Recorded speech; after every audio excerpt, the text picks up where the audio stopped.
చూస్ country delight, live better. ఇప్పుడే country delight యాప్ని download చేసుకోండి. కోటా శ్రీనివాసరావు గారి మరణం ప్రతి ఒక్కరి ఇంట్లో బాధను కలిగిస్తోంది.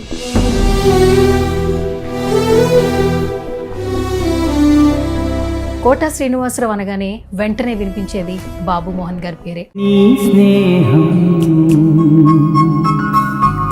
నేను వచ్చేసరికి ఆయన లేడండి.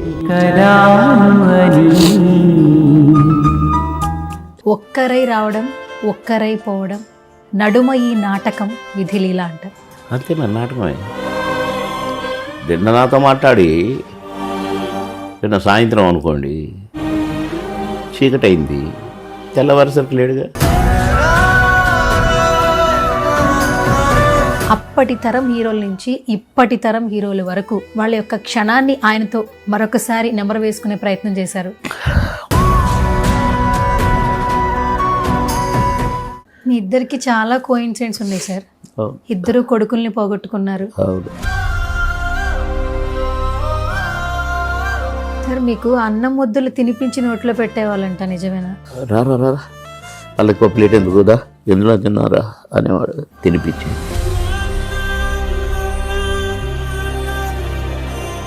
చిరంజీవి గారి దగ్గర నుంచి ఎన్టీఆర్ గారి వరకు కూడా అంత ప్రేమ సంపాదించుకున్నారు ఆయన.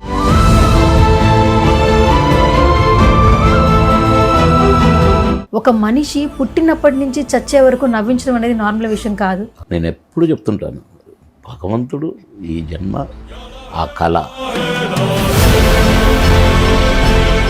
సొంత ఫ్రెండ్స్ అనలేము, అన్నదమ్ములు అనలేము, ఏదో మీ బంధానికి ఒక పేరు పెట్టలేము. మామగారితో ఇక అసలు బాగా ఫ్రెండ్స్ అయినా నేనా అని నటించేటోళ్ళం తప్ప, నన్ను డామినేట్ చేస్తావా అని ఆయన కానీ, నన్ను కొట్టావు తన్నావే అని దీని కానీ, మళ్ళీ లాస్ట్లో ఏంటంటే పరే మనసులో పెట్టుకొని గట్టి కొట్టేవారు, ప్లీజ్ రా అని అనేవాడు. చివరిగా ఎప్పుడు మాట్లాడారు మీరు ఆయనతో? ఎప్పుడు కలిశారు? చనిపోయిన రోజు ముందు రోజు ఫోన్ చేసిన, అన్నా నేను షార్ట్కి వెళ్తానా, మళ్ళీ మాట్లాడతాను నేను అన్నా. నేను కూడా కోట అన్నలాగానే ఉండాలి అని అన్నారు. ఆఖరి నిమిషం బాధపడుకుంటూ మంచాన పడి సేవలు చేయించుకొని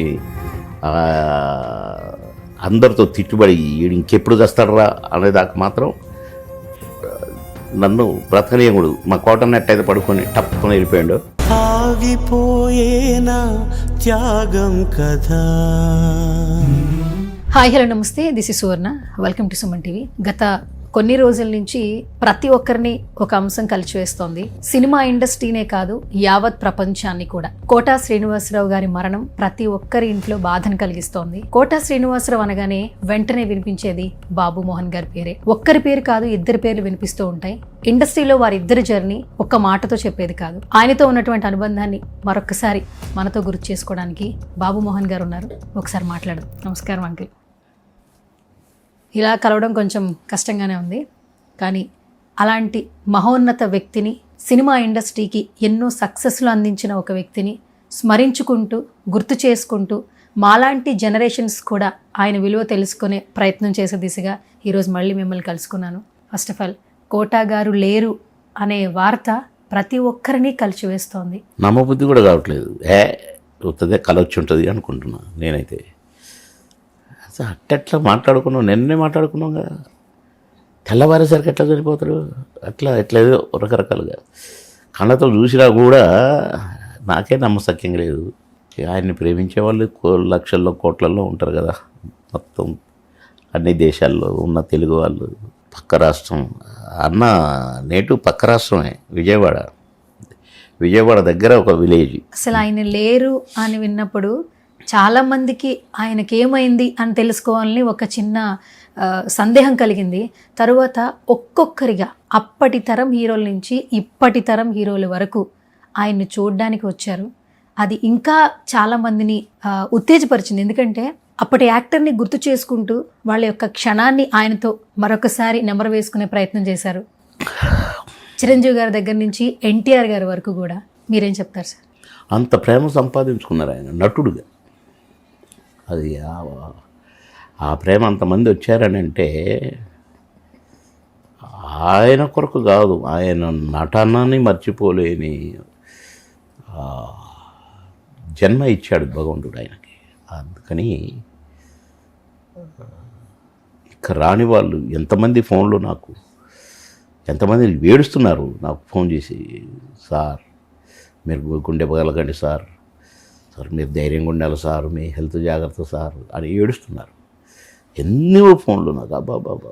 ఒక అతనైతే ఆఫ్రికా నుంచి ఒక పాట నా మీద పాడి రికార్డ్ చేసి పంపాడు.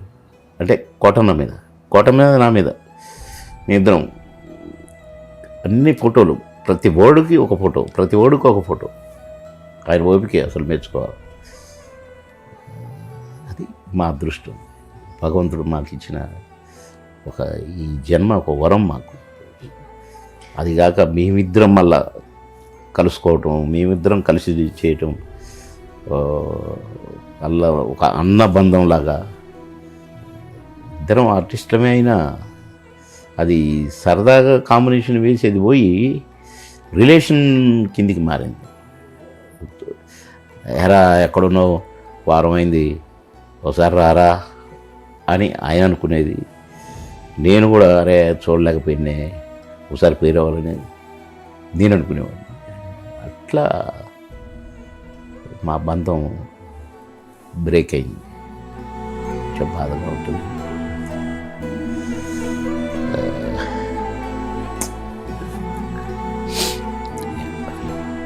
కోట శ్రీనివాసరావు అనగానే వెంటనే బాబు మోహన్ అంటుంటారు కదా, ఇండస్ట్రీలో కావచ్చు, బయట కావచ్చు, కుటుంబంలో కావచ్చు.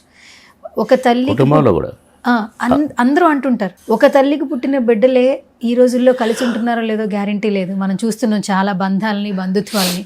అలాంటిది సో ఒక తల్లి కడుపున పుట్టకపోయినా కూడా 40 సంవత్సరాలకు పైగా జర్నీ ఉండింది, ఎన్నో సినిమాలు కలిసి చేశారు. ఒక్కసారిగా అలాంటి వ్యక్తి లేడు, అతని మాట వినలేను, అతన్ని రేపటి నుంచి నేను చూడలేను, కలవలేను అన్నప్పుడు మనసు చలించిపోతుంది. చాలా చాలా ఆగట్లా దుఃఖం. ఇప్పుడు కంట్రోల్ చేస్తున్నాం. కన్నీళ్ళు రాకుండా కంట్రోల్ చేస్తున్నా.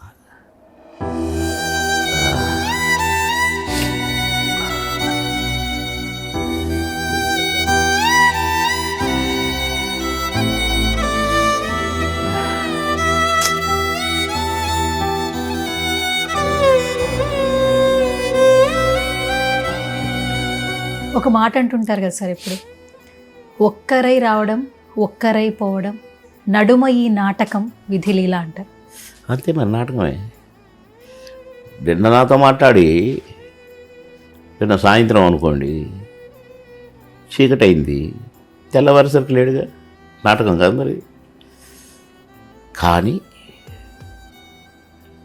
పాపం అన్న, నేను ఆయన కాలుకు దెబ్బ తగిలిన తర్వాత బాత్రూంలో పడిపోయి కొంచెం ఈ కాలుకు నొప్పి ఉండే, ఆ నొప్పి ఉన్న కాలుకే మళ్ళీ దెబ్బ తగలటం, పడిపోవటం. ఆయన ఎట్లా బేరు చేసిండో. నడవలేడు, కూర్చోలేడు, నిలబడలేడు. ఎవరైనా పట్టుకుంటేనే అది కూడా మొత్తం బరువు మోసి పట్టుకోవాలి ఆయన. ఇట్లా పట్టుకొని లేపి నిలబెడితే ఇట్లా నిలబడతాడు. నడిపించడం, ఫోర్స్ఫుల్గా నడిపించడం. అట్లా 2 సంవత్సరాలు 3 సంవత్సరాల నుంచి తమాషానా. కానీ నాకు అనిపించిందండి, పుట్టడం చచ్చటం మామూలే. అది దేవుడు పుట్టిస్తాడు, ఆ టైం ప్రకారంగా ఎప్పుడు అంటే స్విచ్ ఆఫ్ అంటాడు. చలో ఆ స్విచ్ ఆఫ్ అన్నప్పుడు ఎట్టున్నాడు అట్లా వెళ్ళిపోవడమే. కానీ కోటను మాత్రం అంత ఇబ్బందులు జరిగినా, ఆయన అనారోగ్యంగా పాపం ఆ కాళ్ళ నొప్పులతో దాంతో ఉన్నా ఇంకా కొన్ని రోజులైతే, ఇప్పుడు కొందరు మంచాలలోనే పాసుకెళ్ళటం, ఇవన్నీ చాకరీ చేయించుకొని కన్న కొడుకులు కూతురులే అసహించుకుంటేట్టుగా ఏ అమ్మ ఇంకెప్పుడు పోతాడు రైడు అని ఆ స్టేజ్ ఇయ్యలేదు దేవుడు. కొన్ని రోజులు బాధపడ్డాడు, పడుకున్నాడు, వెళ్ళిపోయింది. ఇబ్బంది పడలే. హాస్పిటల్లో పడుకొని సూర్యులెక్కించుకొని చాకరీ చేయించుకొని. కనుక ఈ విషయంలో మళ్ళీ భగవంతుడికి ధన్యవాదాలు. పాపం అన్నని ఆ గోస, ఆ స్ట్రగులు ఇబ్బంది పడినేలే దేవుడు పెట్టాడు ఉన్నప్పుడు. కానీ ఎవరు అసహించుకునేలాగా కానీ ఇంటిల్లిపాది ఆ దశ ఎవరికి రాకూడదండి.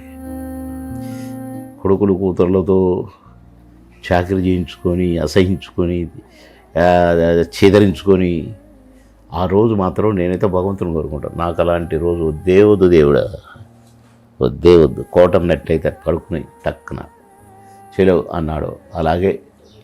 అలాంటి చావు నాకు ఇవ్వాలని కోరుకుంటున్నాను. కోటన్ నన్ను అడుగుతా, దేవునికి చెప్పు నీలాగనే నన్ను కూడా తీసుకోమని.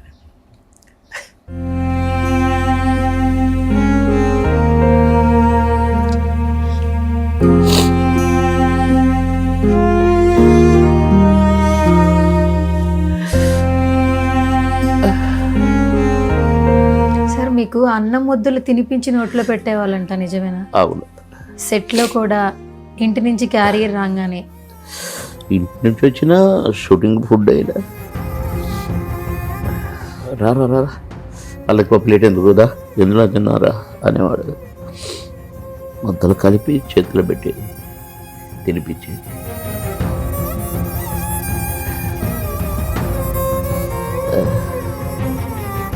మీ ఇద్దరికి చాలా కోయిన్సిడెంట్స్ ఉన్నాయి సార్. ఇద్దరు కొడుకుల్ని పోగొట్టుకున్నారు. అవును. ఇద్దరు ఇప్పటికీ ఒక మార్క్ సెట్ చేశారు సినిమా ఇండస్ట్రీలో. ఎక్కడికి వెళ్ళినా కూడా నవ్వుతూ ఉంటారు. ఏ షోకి వెళ్ళినా కూడా బాధల్ని మర్చిపోయి ఒకళ్ళని కమెంట్ చేసుకుంటూ రెస్పెక్ట్ చేసుకుంటూ నవ్విస్తారు. అంటే ఒక మనిషి పుట్టినప్పటి నుంచి చచ్చే వరకు నవ్వించడం అనేది నార్మల్ విషయం కాదు. భగవంతుడు ఇచ్చిందండి, నా సొంతం కాదు. నేను ఎప్పుడు చెప్తుంటాను, భగవంతుడు ఈ జన్మ ఆ కళ మా సొంతం కానే కాదు. మేము అక్కడ ట్రైనింగ్ క్లబ్ పోయలేదు, లేక నేను నేర్చుకోలేదు, ఏం చేసినామో తెలియదు. ఏం చేసినామో తెలియదు. నేను ప్రయత్నాలు కూడా చేసుకుని కాలే. ఒక దగ్గర షూటింగ్ జరుగుతుంటే నేను ఉద్యోగం చేస్తూ ఏంటంటే అక్కడ చాలామంది ఉన్నారు అంటే ఆ షూటింగ్ జరుగుతుంది సార్. అరే అట్లా నేను ఎప్పుడు షూటింగ్ చూడలేదు, ఒకసారి చూద్దాం అనిపోయినా. అన్నపూర్ణ స్టూడియో 7 acres అంత చుట్టూ జనం ఉన్నారు. పక్కన ఒక దగ్గర రాయింది, ఆ రాయి ఎక్కి నిల్చుంటే నాకు కనపడదు షూటింగ్. దాని మీద నిల్చొని చూస్తుంటే డైరెక్టర్ గారు తిడుతున్నాడు ఒక ఆర్టిస్ట్. 12 టేకులు అయినాయి, బుద్ధి ఉందా నీకు, నేను ఎవడు రమ్మన్నాడు యాక్టింగ్కి, ముఖం చూడు, ఎప్పుడయ్యా విని తెచ్చింది ఇది అని తిడుతూ ఉన్నాడు డైరెక్టర్. కోపం వచ్చి ఎవరన్నా మీలో ఈ డైలాగ్ చెప్తారా అని అంటే నేను చేయెత్తాను. మీరు ఆ రాయి మీద నిలబడ్డా కదా. అదే సినిమా షూటింగ్ గుర్తుందా? అగ్గిరాముడా ఏదో ఉన్నట్టుందండి అది. ఓకే. బాలకృష్ణ హీరో. ఓకే. అగ్గి నిప్ప ఏదో ఉంది. బాలకృష్ణ గారి సినిమా. బాలకృష్ణ గారు హీరో, కోదండరామరెడ్డి గారు డైరెక్టర్. నేను ఇట్లా రా చెప్పు డైలాగ్ చెప్పిన. అరే భలే చెప్పినావు అంటే నీకట్ట వచ్చు ఈ డైలాగ్ అంటే, ఆయన టేక్ మీద టేక్ జరుగుతుంది కదా సార్, నాకు బైహెడ్ అయిపోయింది అన్న. అరే వండర్ఫుల్, చేస్తావా మరి క్యారెక్టర్? చేస్తా. వాడి బట్టలు ఇప్పండి, ఈయనకేంటి డ్రెస్ తీసి ఇప్పి నాకు వేసారు. యాక్షన్ చెప్పేసాను, ఒకటే టేక్, ఓకే అంతే. గాడు నేను సినిమా యాక్టర్ అయిపోయింది. నెక్స్ట్ సినిమాలో ఎట్లా ఆఫర్లు వచ్చింది? ఈడ బాగా చేశాడు అని ఎట్లా తెలిసిందో తెలిసి నన్ను పిలిపించుకున్నారు. కోట శ్రీనివాసరావు గారు వేరే డైరెక్టర్లు. ఓకే. ప్రతాపాడు ప్రొడక్షన్స్ వాళ్ళ మేనేజర్ ఉండే ఇక్కడ షూటింగ్ చూసి పలానోడు భలే చేసిండు సార్ అని చెప్పిండట. సరే మొత్తానికి పోతే రాజశేఖర్ హీరో. నేను డైలాగులు చెప్తుంటే క్లాప్స్ కొడుతుంటే ఎవరు క్లాప్స్ కొడుతున్నారు, నేను ఏడున్నా కదా అనుకుంటాడు ఆయన. నేను లేకుండా క్లాప్స్ కొట్టడం ఏంటి, అందరూ కొత్త వాళ్ళే కదా అనుకుంటాడు. చూస్తే ఆయన కూడా సపోర్ట్లో కొట్టాడు, భలే చేస్తున్నావు బాబు అని సెకండ్ ఇచ్చాడు. ఈ షూటింగ్ జరుగుతూనే ఉంది, అయిపోయింది. 3వ రోజే ఫోన్ ఆహుతి సినిమాకు శ్యాంప్రసాద్ రెడ్డి గారు, మళ్ళీ రాజశేఖర్ అక్కడ హీరో. అందరూ super character. Ankusam, that continuation Ankusam 3వ సినిమా. ఓకే. అంకుశం రిలీజ్ అయిన వారం రోజుల్లో 10 సినిమాలు బుక్ అయినా. నేను ట్రై చేయలేదు, ఎవరిని నన్ను ఎవరు పిలవలేదు. అవకాశాలు అడగలేదు. మీకు కోట శ్రీనివాసరావు గారికి ఫస్ట్ మూమెంట్ గుర్తుందా? అసలు మీరిద్దరు ఫ్రెండ్స్ కాదు, సెట్ లో కలిసిన మూమెంటే ఫస్ట్. ఏమైనా ఆయన సీనియర్ లాగా అదే నేను అంకుశంతో సినిమా యాక్టర్ అయ్యాను. అంటే నాకు మంచి ఆఫర్స్ వచ్చినాయి, దంచుతున్నాను. ఫస్ట్ కాంబినేషన్ బొబ్బిలి రాజాలో కోటగారి పక్కన క్యారెక్టర్. నాకు కోటగారు ప్రతిఘటన కానీ అన్ని సినిమాలు చూసాను కదా, నా పెళ్ళి అంటే ఆయన చూసినాం కాబట్టి అరే కోటగారి పక్కన నటించే అవకాశం వచ్చిందని సంతోషంగా ఉన్నా నేను. కోటగారి కాంబినేషన్ అని చెప్పారు నాకు డైరెక్టర్ గారు. పోయి నమస్కారం పెట్టిన, సార్ చాలా సంతోషంగా ఉంది సార్ అంటే, సెకండ్ ఇస్తే ఇయ్యలేదు అన్నాడు. తర్వాత యాక్షన్లో ఏదో అది ఇది అని అంటాం, కొద్దిగా కోపంగా చూడటం నన్ను అట్లని. నేను స్పోర్టివ్గా నేను నవ్వుకుంటూ పలకరించుకుంటూ పక్కనే కూర్చుంటూ కావాలని ఇట్లా ఉన్నాము. ఆ సినిమా తర్వాత 2-3 సినిమాలు చేశాము.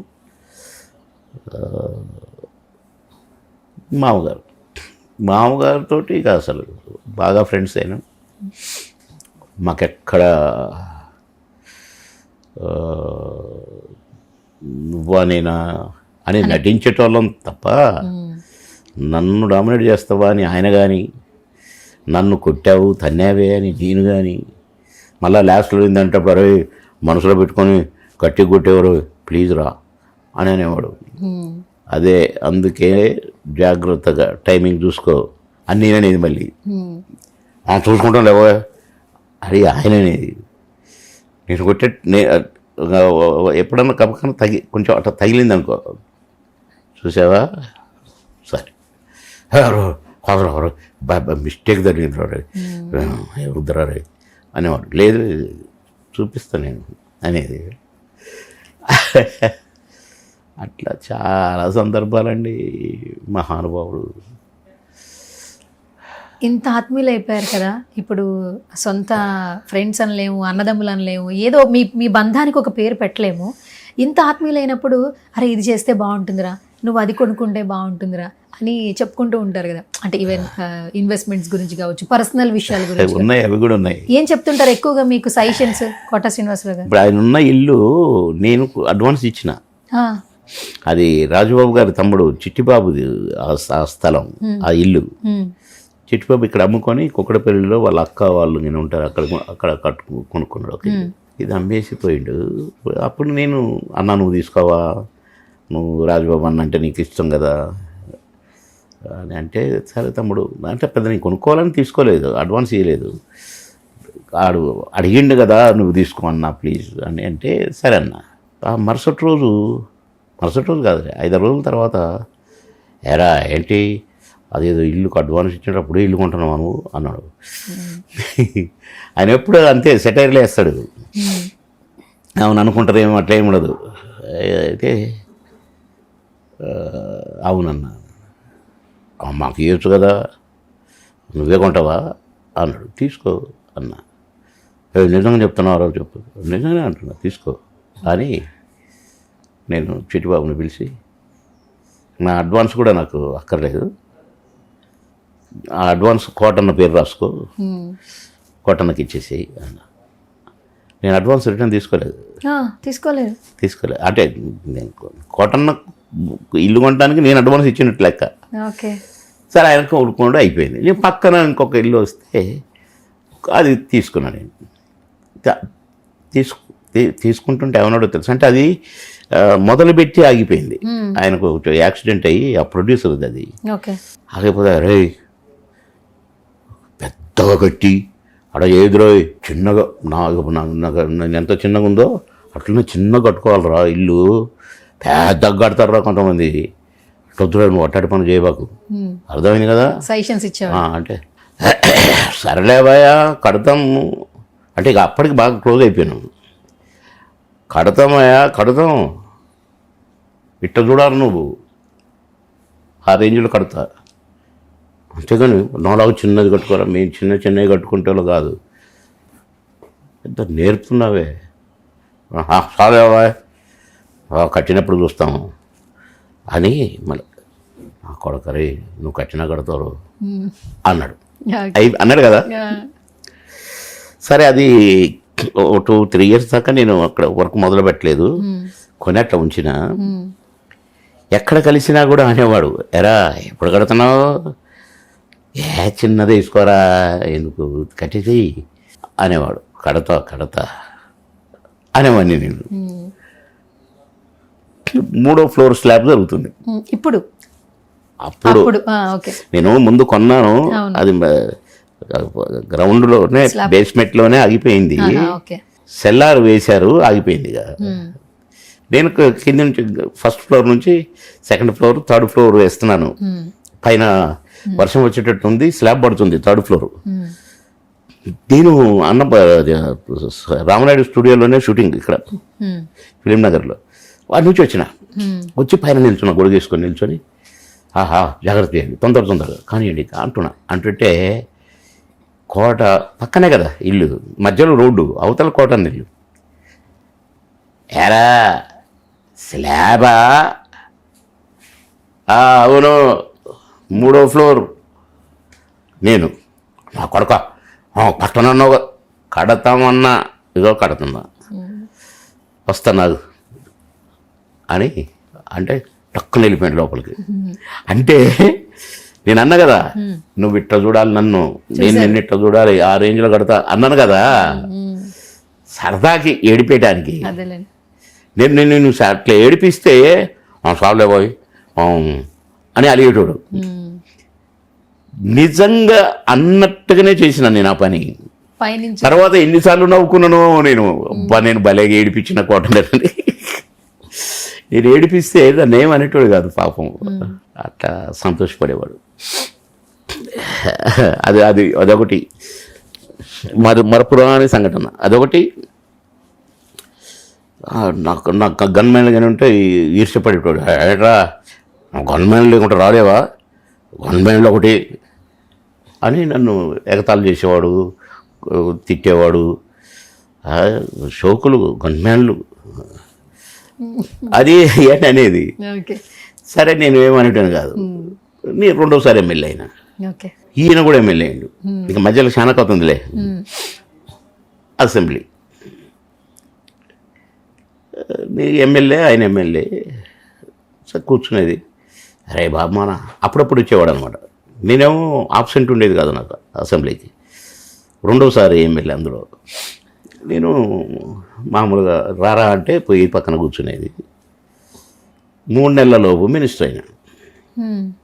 కోట శ్రీనివాసరావు వచ్చిండు ఒకరు, వచ్చి వెనకాల కూర్చునేవాడు, లాస్ట్ బెంచ్లో కూర్చునేది. నేను నాకు ఏదో క్వశ్చన్ ఉండే, సమాధానం ఇచ్చి చెప్పి కూర్చొని టీ బ్రేక్ ఏదో అనేసరికి ఇట్లా లేస్తే ఉన్నాడు. రే బాబానా రే రారా, టీవీలో పడతాం రారా అన్నాడు.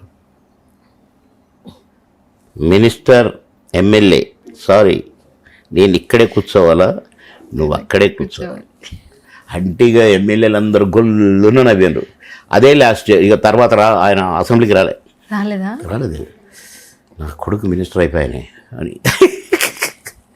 అప్పుడేమో ఎమ్మెల్యే అయింది వీడు, గన్మ్యాన్లు తీసుకొని వస్తుండు అని అప్పుడు ఉండేది. సరే ఎమ్మెల్యే అయిండు, అమ్మయ్యా నేను కూడా ఏంట్రా కుప్పల జనము, ఏం బజ్జి పెడతాను ఏంటి, పొద్దున్న అట్టొస్తారా జనం అనేది. నేను ఎమ్మెల్యేగా ఉన్నాను. మంత్రి అయినా సరే, నేను మంత్రి అయినా ఇంకా జనం ఎక్కువయ్యారు. బస్సులు వేసుకొని రావటం, కార్లు. ఏనాడు నేను ఒక 2-3 మనుషులను కూడా ఆయన ఇంటి ముందు చూడలే. నేను నా ఇంటి ముందేమో జాతర ఉండేది, అది కూడా కోపం వచ్చేది. నా ఎవడు రావట్లేదు బాధించేస్తున్నా, ఎట్లా వస్తారు బెజవాడి నుంచి, ఈయన ఏం చేసి పెడతాడని ఊరు కాన్స్టిట్యున్సీ పోడు. ఇవన్నీ ఇక గమ్మత్తుగా మేము నవ్వుకునేటోళ్ళం. అట్లా అన్నీ చాలా ఉన్నాయి చెప్తే. అయ్యో మేము కలిసినామంటే ఏదో ఒకటి, ఒక కథ చెప్పుకునే కథ తయారయ్యేది. ఎక్కువ టీస్ చేస్తారా మిమ్మల్ని? ఎక్కువ టీజ్ చేస్తుంటారు, బాగా టీజింగ్ ఎక్కువ, టీజింగ్ అంటే సరదాగా. సరదాగే ఆయన ఏదంటాడో దానికి వెంటనే కౌంటర్ ఇచ్చేవాడిని నేను. నా కొడుకు రెడీగా పెట్టుకుంటావురా నువ్వు అనేది కౌంటర్. ఓకే. మిమ్మల్ని ఏమని పిలిచేవాళ్ళు బాబు మోహన్ గారు? బామ్మనా అని పిలిచే. మోహనా అని పిలిచేవాళ్ళు. రే బామ్మనా. ఆయన ఏమి ఇష్టంగా తింటారు? అన్ని పచ్చళ్ళు బాగా ఇష్టం అంటగా. బాగా భోజన ప్రియుడు. క్వశ్చన్ బాగా తింటారు. 10 పచ్చళ్ళు తిన్నాడు ఒకరోజు లంచ్లో. మంచి భోజన ప్రియుడు, బాగా తింటాడు, బాగా చాకరీ చేస్తాడు. గ్రేట్ మనిషి. మీకు ఆయనకి ఎంత ఏజ్ డిఫరెన్స్ ఉంటుంది బాబు మోహన్ గారు? ఉంటుంది 7-8 సంవత్సరాలు. 8 ఏళ్ళు ఉంటుంది. 10 ఏళ్ళ దాకా ఉంటుంది. 10 years దాకా ఉంటుంది. నేను 19 ఏటినాక సినిమా యాక్టర్ అయింది. అవును. సో ఇప్పుడు కలిసినప్పుడల్లా బాగా మాట్లాడుకుంటారంటారు కదా, ఎప్పుడైనా బాధల్ని ఒకరికొకరు చెప్పుకుని ఇంకా మనం ఈయనకి తప్పితే ఇంకెవరికి చెప్పుకోలేమన్న సిచ్యువేషన్ అయినా జరిగిందా మీ ఇద్దరి మధ్యన? అలా ఆయన ఏమైనా బాధలు చెప్పుకున్నారు మీతో? మాకు అసలు ఆ టైం ఏడు ఉండేది, బాధపడేది చెప్పుకునే టైం కూడా ఉండేది కాదు. సినిమాలు ఎక్కువ ఉండేవి. రోజుకు 6 షిఫ్ట్లు పనిచేసేది మేము. 6 షూటింగ్లు ఓకే. Per day. ఎన్ని గంటలు పని చేసేవాళ్ళు? 24 గంటల్లో 24 hours. మరి ఎక్కడ పడుకుంటారు? కుర్చీలో, షార్ట్ గ్యాప్లో. సార్ రెడీ సార్, క్లాతీ రెడీ, డైలాగ్ రెడీ, రావాయ రా వెళ్దాం, ఓకే రెడీ టేక్ రిహార్సల్ లేదా అన్న కదా ఇక్కడ.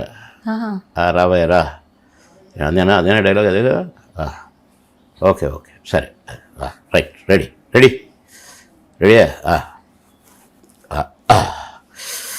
Clap, action, dialogue. ఓకేనా? ఓకే. అది 24 అట్లా 16 సంవత్సరాల పైనే.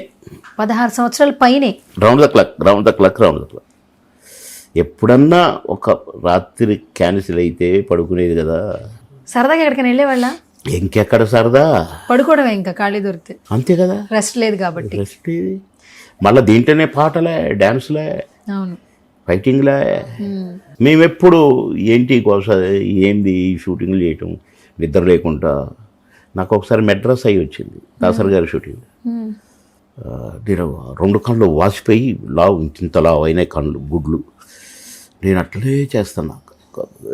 రెండు చేతులతో క్లాత్ ఇట్ట పెట్టుకునేవాడిని.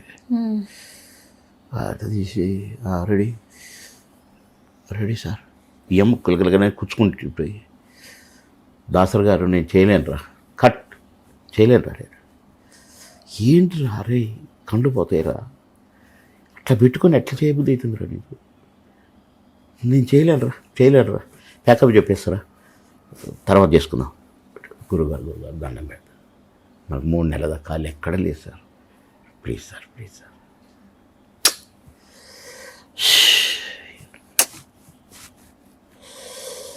రాజేంద్ర ప్రసాద్ గారు పాపం రిక్వెస్ట్ చేశాడు, మామయ్య వాడు పాపం బిజీగా ఉన్నాడు, పోనీలే నేను చేస్తాను. అట్లా చేసినప్పుడు కూడా హాస్పిటల్కి పోదాం, కంట్లో మంది వేసుకుందాం అనుకోలేదు నేను. ఆ తెల్లారి తెప్పించారు కళ్ళల్లో వేసుకునే డ్రాప్స్ అయ్యి. అట్లా మా శరీరాన్ని, మాది శరీరం మాది కాదనుకునే వాళ్ళమే తప్ప ఏ ప్రొడ్యూసర్కి ఇబ్బంది కలిగించాలా, ఎవరు షూటింగ్ ఎగ్గొట్టాలా. 6 షిఫ్ట్లు పనిచేసినా ఏ షిఫ్ట్కి కూడా 5 నిమిషాలు లేట్గా పోలేదు. మళ్ళీ టైం అంటే టైమే. కొన్ని లంచ్ బ్రేకులు అమ్మినవా అనేవాళ్ళు. అమ్మినవా అంటే అమ్మటం, లంచ్ బ్రేక్ కూడా ప్రొడ్యూసర్కి ఇవ్వడం. అమ్మటం అంటే మరి 1 to 2 1 to 2 కూడా అమ్మేది మేము. 1 to 2 అమ్మితే ఒక సినిమా అయిపోయేది. 3 రోజులు లేక 2 రోజులు, 3 సీన్లు, 4 సీన్లు, 5 సీన్లు టప కొట్టి పారేసి వచ్చేది. మళ్ళీ ఉండేది కాదు. ఇప్పట్లో యాక్టర్స్ మీరు చూడండి, క్యారివాన్స్, వాళ్ళకి సర్వీస్ బాయ్స్, ఫెసిలిటీస్ ఎక్కువ ఉన్నాయి. అప్పట్లో అసలు మీరు ఎక్కడ కూర్చునేవాళ్ళు? మీకు ఎవరు సహాయం చేసేవాళ్ళు? ఏదైనా ఉంటే ఓకే, లేకుంటే రాయి ఏది ఉంటే అది అక్కడ కూర్చునేది. మేము సుఖాన్ని కోరుకోలేదు, కష్టపడటమే తెలుసుకున్నాం మేము. ఇప్పుడు వచ్చేటోళ్ళు అన్ని కంఫర్ట్స్ చూసుకొని వస్తున్నారు. సరే అది వాళ్ళ అదృష్టం, ఇది మా అదృష్టం. కానీ మేము ఏ కంఫర్ట్ లేకున్నా ఎంజాయ్ చేసినాం. నేను మీకు ఒక వీడియో చూపిస్తాను చివరిగా. ఆ వీడియో చూస్తున్నప్పుడు మీకు ఏమనిపించిందో చెప్పండి. జస్ట్ మీ మెమరీస్ ఒకసారి రీకలెక్ట్ చేద్దాం తల్లితో సమానం. బిడ్డ ఎదుగుదలకి మాత్రం స్తన్యం ఎంత అవసరమో బిడ్డ మానసిక వికాసానికి. సో అలా చూస్తున్నప్పుడు ఇద్దరిని ఆప్యాయంగా ఒకరికొకరు చెప్పుకోవడం, ఆయన జీవితంలో జరిగింది నా జీవితంలో అంతే. జరిగింది. ఇప్పుడు ఇందులో చూపించే కరెక్ట్, అదొక సభ, ఒక మీటింగ్లో మేము ఆయన సినిమా యాక్టర్ను, నేనేదో సినిమా యాక్టర్ను, నేను మాజీ మంత్రిను, అట్లా ఏమి లేదు. ఆడుకోవటం అంతే, సెటర్లు వేసుకోవటం. ఆయన మాత్రం సెటర్లు వేయకుండా మాత్రం వదలడు. దానికి వెంటనే కౌంటర్ నేను ఇచ్చేవాడిని, ఇక అంతే. అట్లే ఆడుకునేది మేము. ఓకే. చివరిగా ఎప్పుడు మాట్లాడారు మీరు ఆయనతో? ఎప్పుడు కలిశారు? చనిపోయిన రోజు ముందు రోజు వెళ్ళి కలిసారా? ఫోన్ చేసిన, మాట్లాడారు. ఆ సందర్భంలో ఫోన్ చేసిన, మాట్లాడినా, అన్నా నేను షార్ట్కి వెళ్తానా, మళ్ళీ మాట్లాడతాను నేను అన్నా. సరే అన్నాడు. నేను 4 o'clock అప్పుడు ఫోన్ చేశాను. మళ్ళీ 6 o'clock అప్పుడు ఫోన్ చేస్తే పడుకొని ఉన్నాడు. అంటే అన్న లేచినాక చెప్పండి, నేను రేపు వస్తలే అని పెట్టేసిన. వాళ్ళ పెద్ద అమ్మాయి ఎత్తింది, బాబాయ్ అంటది, ఎత్తింది. నైట్ అయింది, పడుకున్నాం. పొద్దున లేవలేదు. 5 గంటలకే ఫోను మన టీవీ వాళ్ళు, తెలియదా కోటగారు ఇలా అయిపోయారు, ఫోన్ ఎన్నిలోకి వస్తారంటే వస్తానని 2 మాటలు. ఇక పోతూనే ఉన్నాయి నీళ్ళు, గబ్బా తయారై ఊరికి వచ్చి. ఆ విజువల్స్లో మీరు బ్రహ్మానందం గారు ఎక్కి వేడుస్తున్న అవి చూస్తున్నప్పుడు ప్రతి ఒక్కరిని, ఏ జనరేషన్ ఉన్న వాళ్ళైనా కలిసివేస్తుంది. కోటా గారి గురించి తెలుసుకునే ప్రయత్నం చేశారు చాలామంది. ఇంతమంది వ్యక్తులు వస్తున్నారేంటి, ఇంతమంది బాధపడుతున్నారేంటి అని చెప్పి ఆలోచన చేసే సిచ్యువేషన్ చూసాం. బ్రహ్మానందం గారు అయితే అసలు ఆల్మోస్ట్ మంచి నటుడుగా పేరు తెచ్చుకున్నారు కదా. మంచి నటుడు పాయనే అన్న ఆప్యాయతతో వచ్చారు. అందరు ఎవరు చుట్టాలు గారు, క్లాస్మేట్స్ గారు, పక్కింటోళ్ళు గారు. కానీ అరే మన కోట, అరే మంచి నటుడు. చిరంజీవి గారు కూడా నన్ను ఇట్టు పట్టుకొని ఏం చేశారు, ఎలాంటి జంట మీది అని చాలా గొప్పగా. మొన్న కూడా మీ సినిమా ఉప్పు కప్పురమ్ము ప్రివ్యూలో వచ్చారు, చాలా యాక్టివ్గా ఉన్నారు. చాలా రోజుల తర్వాత మిమ్మల్ని ఇలా బయట చూస్తున్నప్పుడు ఆడియన్స్ అందరూ కూడా చాలా హ్యాపీ ఫీల్ అయ్యారు. కానీ ఒక వీడియో ఐ థింక్ సో సిస్టర్తో వస్తే అది వేరేలాగా తమ్నేల్ పెట్టి. కాదండి, నేను ప్రివ్యూ షోలకు కూడా సరిగా వెళ్ళేటోని కాదు. సరే మా అక్క వస్తానంటే తీసుకొని అక్కను వాళ్ళ బాబు సరే వెళ్ళినాం. వాడు కూడా ప్రివ్యూకి వచ్చాడుగా, తను చూశాడుగా. సినిమాలో నేను ఉన్నానని తెలుసు వాడికి. వాడు ఏదో మాట్లాడాడు, ప్లీజ్ శబ్దం కాకూడదండి. వాడు రాస్తాడు, భార్యతో వచ్చిందంట నేను సినిమాకి, ఒకప్పుడే నటుండంట నేను. ఆ సినిమాలో చూడేవాడు కళ్ళు దుబ్బినాయా చెప్పండి. మా సొంత అక్కని పట్టుకొని భార్య అని రాస్తాడు వాడు. తెలియకపోతే తెలుసుకోవచ్చు, ఎవరైనా అడగవచ్చు, పోనీ మమ్మల్ని అడగవచ్చు. కానీ వాడు ఇష్టం వచ్చినట్టుగా వరుసలు రాసి మళ్ళీ దాన్ని ఒకప్పటి నటున్నట్ట నేను. ఇప్పుడు నేను నా 10 సినిమాలు నేను షూటింగ్లో చేస్తుంటే అయినా నేను మొన్నటిదాకా నేను ఒక టీవీ సీరియల్ చేసిన, 2-3 టీవీ సీరియల్ చేసిన. ఉప్పు కప్పురమ్ములో మంచి రోల్ చేశారు, క్యారెక్టర్ బ్రహ్మాండమైన క్యారెక్టరు. వాడు కళ్ళు దుబ్బినాయా. ఒకప్పటి కాదు, ఈ జన్మంతా నన్ను సినీ నటుడే అంటారు. ఒకప్పటి నటుడు మళ్ళీ సొంత అక్కని పట్టుకొని వాడే ఊహించుకొని భార్య అని రాయటం దొంగ నా కొడుకు. మీకు ఫోన్స్ కూడా వస్తున్నాయి కదా. ఎన్ని ఫోన్లు అండి బాబోయ్, ఎన్ని ఫోన్లు. వాడెవడో తీపిస్తున్నా, మా వాళ్ళని పెట్టిన వదిలిపెట్టను వాడిని, మనంతూ చూస్తా. మన మీద పోలీస్ కంప్లైంట్ కూడా ఇస్తాను నేను. ఇట్టటి నా కొడుకుల్ని బహిష్కరించాలండి మీరు టీవీ వాళ్ళు. అన్ని టీవీలకు చెడ్డ పేరు కదా, టీవీలోళ్ళు అని అనాలి నేను. కానీ అందరు అనకూడదుగా నేను, కానీ అనాల్సి వస్తుందిగా ఇప్పుడు. కనుక ఒక్కడి వల్ల అందరికీ చెడ్డ పేరు కదా, దాన్ని మళ్ళీ వైరల్ చేయటం, 1000 మందికి పంపటం. వాడు మనిషి అండి, వాడు తినేది అన్నమేనా అసలు, పెండ కదా, పెండే వాడు తినేది. అందుకని అట్ట పెండ తిన్న పని చేసిన వాడిని వదిలిపెట్టనండి. మీరు కూడా కొంచెం ప్లీజ్ అందరికి పంపండి కొద్దిగా. తప్పకుండా. అందుకే ఒక అక్క ఇందాకే ఫోన్ చేసింది మా అక్క. ఒక అక్క ఆమె అది చూసుంటే ఒక తెలుసు తెలియదు కానీ ఎంత బాధపడతారండి. నా సొంత తమ్ముడిని పట్టుకొని వాడు దొంగ, నా కొడుకు, వాడికి పుష్టి వ్యాధి రాను, నా కొడుకు అని అనే కోపం రాదా? ఎదుర్కొంటే తన్నరా చెప్పు తీసుకొని? చాలా బాధాకరం అండి, చాలా బాధాకరం. చివరిగా ఇప్పుడున్న చాలా జనరేషన్స్కి మీ అందరి జర్నీ, మీ లైఫ్ స్టైల్ కావచ్చు, మీ ప్రొఫెషనల్ జర్నీ కావచ్చు, నిజంగా అందరికీ ఇన్స్పిరేషన్. ఎందుకంటే ఈ కాలం జనరేషన్స్లో వెంటనే ఒక చిన్నది అవ్వంగానే సూసైడ్కి వెళ్ళిపోవడం, క్రైమ్ వైపు వెళ్ళిపోవడం, నెగిటివ్ థాట్స్, నెగిటివ్ ఆరా వైపు వెళ్ళిపోవడం, అవన్నీ చూస్తూ ఉన్నాం. కానీ ఇప్పటికీ కూడా మీరు అభ్యుదయ భావాలతో ఉద్యమం నుంచి తర్వాత ఇండస్ట్రీ, తర్వాత పొలిటీషియన్గా, ఒక మంచి వ్యక్తి, ఉద్యోగిగా, గవర్నమెంట్ ఉద్యోగిగా, అలాగే పర్సనల్ లైఫ్లో కొడుకును కోల్పోయినా కూడా వాళ్ళ పిల్లల్ని చూసుకుంటూ వాళ్ళ కోసమే బ్రతుకుతూ ఉన్నారు. లాస్ట్లో ఒక మాట అన్నారు, నేను మాత్రం తీసుకుని మాత్రం అలాంటి సిచ్యువేషన్ నా భగవంతుడు నాకు ఇవ్వద్దు, నేను కూడా కోట అన్నలాగానే ఉండాలి అని అన్నారు. ఆఖరి నిమిషం బాధపడుకుంటూ మంచాన పడి సేవలు చేయించుకొని అందరితో తిట్టుబడి ఇంకెప్పుడు చేస్తాడరా అనేదాకా మాత్రం నన్ను బ్రతకనీయకూడదు. మా కోటన్నట్టు అయితే పడుకొని టప్పున వెళ్ళిపోయాడు. అందరితో మంచిగా ఉంటూ, అందరితో నవ్వుకుంటుంటూ, అట్లా అప్పుడు కూడా జోకులు వేసుకుంటా, సెటైర్లు వేసుడేనా. ఆ ముందు రోజు సెటైర్లు వేసుడుగా ఎరా ఎక్కడా అని.